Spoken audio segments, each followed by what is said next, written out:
Good morning. This is Alexis Parker, sitting in with Giovanni Gallucci and Chloe Dawn, and this is the Daily Trend Report. Morning, Alexis. You get any sleep, or were you out chasing light again? Golden hour on the Trans-Pecos doesn't wait for a girl from Wicker Park. 2 rolls of film before the coffee even hit. Meanwhile, I was up at midnight on Pinterest, which, funny enough, turns out to be our first story. It is. Alexis has a platform 640 million people use that nobody's staffing.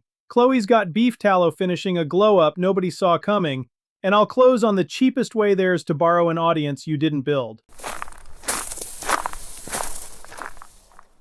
So this is the one Eddie flagged, and I couldn't stop staring at it. Pinterest just posted its second quarter. 640 million monthly users, an all-time high, 11th straight quarter of double-digit growth. Revenue up 18%. And here's the part that got me. Gen Z is now more than half the platform and the fastest growing piece of it. And every brand in your feed is fighting hand-to-hand over TikTok, while 640 million people sit on a surface nobody in the rotation is even staffing. Right. And the lazy version of this story is Pinterest is where your aunt saves wedding boards. That read is about 4 years stale. When Gen Z becomes the majority, the whole content assumption flips. It stops being suburban mood boards and starts looking a lot closer to TikTok culture, except with commercial intent baked in. People land on Pinterest to plan a purchase, not to kill 20 minutes waiting for a bus. The growth is everywhere too. US and Canada up to 106 million. Europe past 150. One newsletter called it anti-investor growth, which I kind of loved. It's real, and it's the opposite of the story everybody's telling. Meanwhile, the food and beverage crowd, the exact people this surface was built for, are barely showing up. That's what gets me. It's the one place left that rewards a clean ingredient still or a simple recipe pin. No stunt required. It's the cheapest organic reach available to a small food brand right now, full stop. No paid support. Intent-driven discovery still actually works there, which you can't say about almost any other surface in 2026. The feed platforms buried organic years ago. Pinterest didn't. So what's the catch? There's always a catch. The catch is it converts slow and the attribution is lousy. So treat it as top-of-funnel discovery, not a performance channel. And don't let a finance guy judge it on last click, because he'll kill the cheapest reach you own over a spreadsheet that was never built to see it in the first place. So the move isn't be on Pinterest. It's build for Pinterest. Build for it. Vertical, ingredient forward, native to the room. Not your TikTok export with the caption still burned into the corner. A pin is a doorway, not a billboard. Make the doorway lead somewhere. And post like you mean it, not once a quarter. Regularity is the whole game there. The people who win on Pinterest treat it like a garden, not a press release. Give me the picture of a pin that actually earns its keep. What am I making? Simplest thing in the world. One ingredient, shot clean and vertical, good light, a 3-word overlay a human can read at thumbnail size. Then a recipe pin that's 5 steps and a finished shot. No motion, no trend audio, no dance. The stuff that's expensive everywhere else is free here. And the search angle is the sleeper, right? People type into Pinterest like it's Google. They do, and that's the gift. Name your pin the way a person actually searches. Seed oil-free ranch dressing, not product launch summer 2026. You're writing for a search bar with a shopping cart attached to it. And it compounds, doesn't it? A pin from March is still pulling searches in September. That's the part nobody tells you.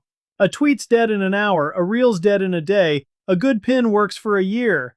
It's the only surface left where the thing you make this week is still earning next spring. That alone should move it up your list. And nobody in your category is bothering to do it. Which is exactly why the door's wide open. The window on a mispriced surface never stays open long. Somebody reads this earnings report next quarter, and the whole aunt and wedding boards crowd wakes up at once. 3 moves before we move on. 1. Open a Pinterest business account this week and cut 10 vertical ingredient forward stills from photos you already own. Built for that surface, not a repurposed reel. 2. Build one recipe pin series on a clean, repeatable template, same look every time, and put it on a weekly slot so a new pin reads as yours in half a second. 3. Point every pin at one owned landing page. Then judge the channel on saves and search impressions, not clicks. You're buying discovery, so measure discovery. Okay, mine would have been a punchline 5 years ago. Beef tallow. Kendall pulled the numbers, Travis backed them up. U.S. sales of products with beef tallow hit around $1.1 billion in the year to March, up roughly 275% over 3 years. Whole Foods named it their top food trend for 2026. A billion-dollar shelf category built on a fat late-night hosts used to make fun of. That's not a fad. That's a category with a mailing address. And here's the tell. Certified seed oil-free products grew 216% in the first quarter. Not the claim. The certification. Buyers quit trusting front-of-pack copy and started asking who verified it. That's the whole story right there. The word certified is doing the work the word natural used to do before everybody wore that one out. And you can see it in who's winning. Kettle and Fire put the seal on a tallow pantry item straight off their bone broth line. Ancient Crunch is spending north of $100,000 a month on grass-fed tallow across 2,000 doors. Prima's into nearly 500 Kroger's. Those are small brands moving like big ones, and they got there by being early and being specific. Named supplier, grass-fed sourcing line, the render method right there on the panel. That specificity is the product now. And here come the big guys. Utz, Conagra, both formulating with tallow. Which is the reliable signal the early window just closed. But this is where the little brand wins, and it's not close. The independents who led on pulling seed oils out have a sourcing story and a timestamp the giants can't fake. Big Food can copy the claim in a quarter. It can't copy the year you actually started, or a ranch you've bought from 3 years running. And that's the trap I want to flag, because I can hear the Big Food deck writing itself. Now seed oil free. Reformulate, slap the words on, ship it. Same week, Goldfish announced a gluten-free version, by the way. $5 for 5 ounces, national rollout in November, into a category independent bakers spent 15 years building. Same play, different aisle. And it's reformulation theater, and the audience is getting good at spotting it. When the absence claim is on every package by spring, the absence claim is worth nothing. So stop leading with what you took out. Start teaching what you actually do. Teach the category. Teach the category. Most people typing "is beef tallow good for me" into a search bar have no clue what rendering even means. Whoever answers that plainly, on camera, owns the trust. And a reformulation can't buy that back. Chloe, does the little brand actually have a shot here, or does Conagra just buy the shelf? On the shelf, the big guys have distribution I can't touch. But on the feed, it's a fair fight. And honestly, the small brands got the better hand. Because the story is the product. A giant can put seed oil free on a box. It can't put a rancher's name and a rendering pod on camera and have it read as true. The minute Conagra tries that, it looks like a costume. And the receipts are already sitting on your phone. You don't need a studio. You need a countertop and a phone. That's the whole ask. The independents built this category the hard way, and the proof they've got is the one asset the late arrivals can't manufacture on a reformulation timeline. And the skeptics in the comments actually help you here. They're a gift. Every "isn't tallow just fat" comment is a content prompt handed to you for free. Answer it straight, on camera, and you've turned a doubter into next week's episode. 3 things you can actually do today. 1. Quit leading captions with "seed oil free" and start a weekly Teach the Category clip. What it means, how you render, who supplies you. 1 minute, on camera, every week. 2. Make one plain explainer that answers the exact thing your buyer types into a search bar. Is tallow better for me? Told straight, on a feed and a page you own. 3. Run a myth versus fact reply series. Pull the top skeptical comment each week and answer it on camera. The objection is your prompt, and the answer is the content. Last stretch, and this is straight from what brands actually shipped this week. Eddie and Travis both landed on the same lesson from 2 different examples. Chloe, you'll like the first one.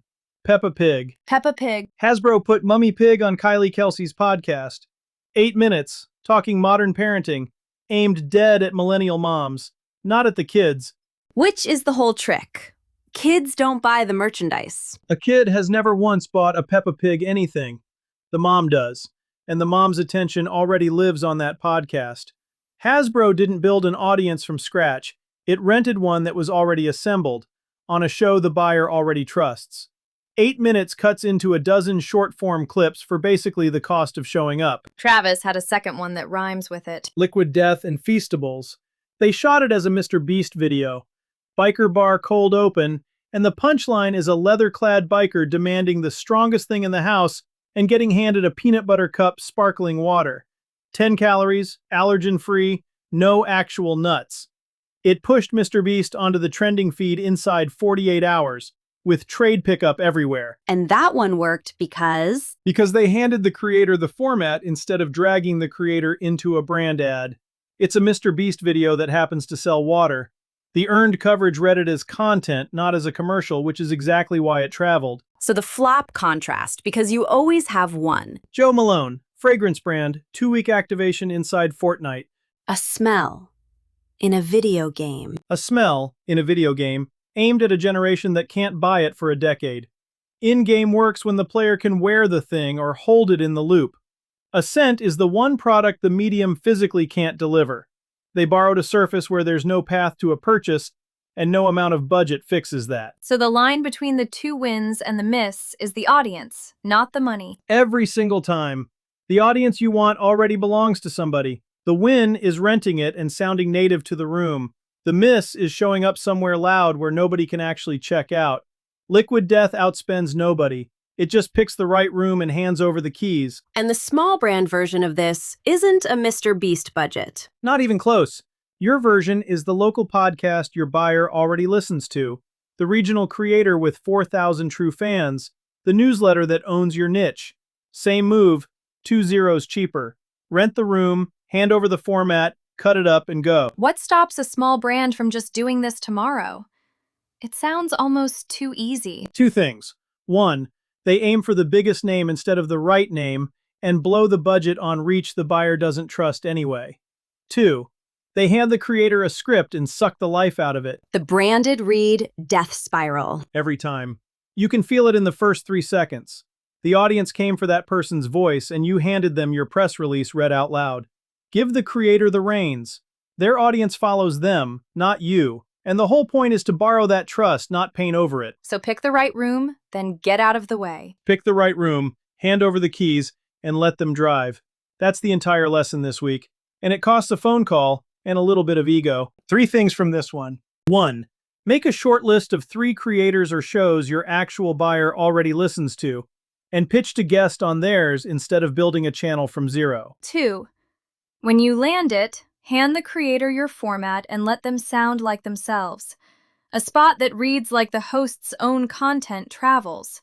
A branded read dies on contact. 3, cut one long appearance into a dozen short clips and post them where the buyer actually is, not where the platform's loudest that week. Here's the thing. If you've got a food or beverage brand with a great product and a feed that just sits there, posting into silence, that's not a you problem, it's a content problem. And it's the work I do. Short-form video, photography, carousels, the whole stack, built to actually move. I ran Topo Chico's organic social from launch through the Coca-Cola years, so I've done this at every size there is.